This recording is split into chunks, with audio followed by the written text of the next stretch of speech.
If you enjoy my videos, please check out my website at creationsciencefiction.com, where you'll find articles on creationism, science, and my blog. If you really enjoy what I'm doing, please consider becoming a contributor at the link in the video description.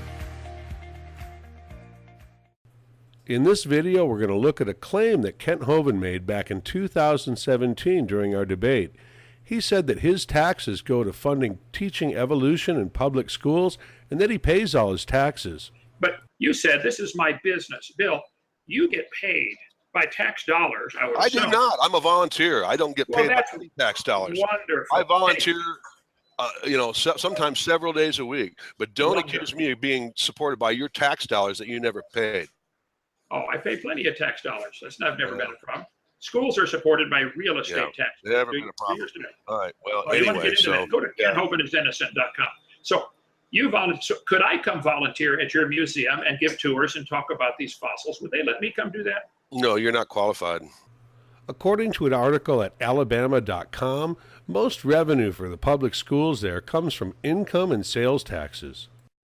Now, some comes from property taxes too, as we'll see in a minute, but does Kent Hovind pay income taxes?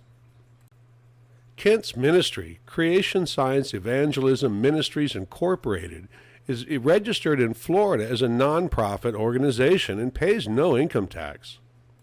Here's the poorly written summary of his ministry on the form. To educate society on Bible creation, and biblical principles. This purpose was to help generate a better society by teaching these principles. The teaching includes scientific support of the Bible teaching. The form lists Ernest Land as president, his son Cody Land as treasurer, and Kent Hovind is listed as a pastor. This is all available to everyone online, and I'll post a link in the video description. Kent took in about $350,000 in income in 2017 and spent a whopping $65,000 on travel expenses.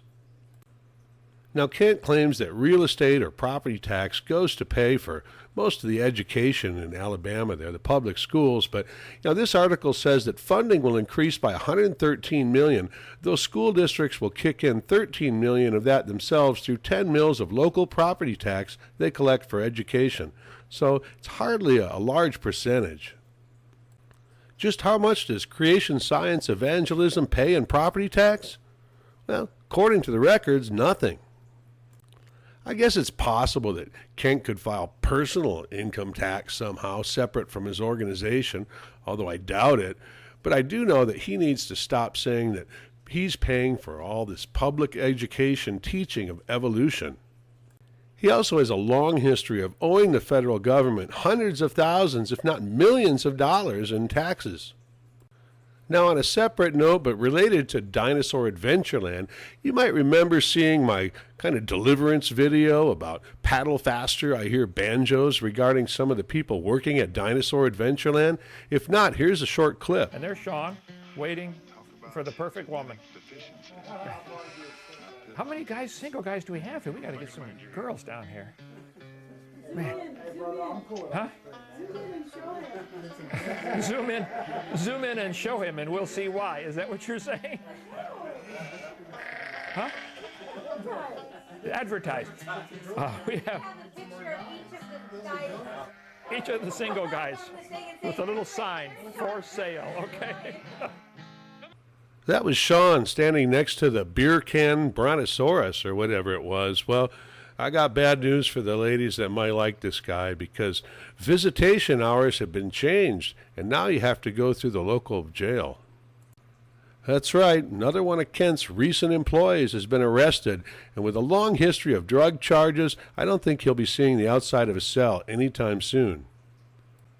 On a slightly separate note, not related to Dinosaur Adventureland, but still related to young Earth creationism, Kent Hovind's #1 fan in Minnesota has been under investigation by his employer for posting on social media and uploading hundreds of videos about me to YouTube while on company time and using the company network.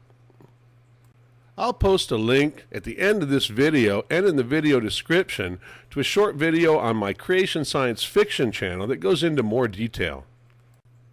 One thing for sure is, though, when it comes to doing things the right way, the wrong way, or having morals, young Earth creationists have nothing over anyone else.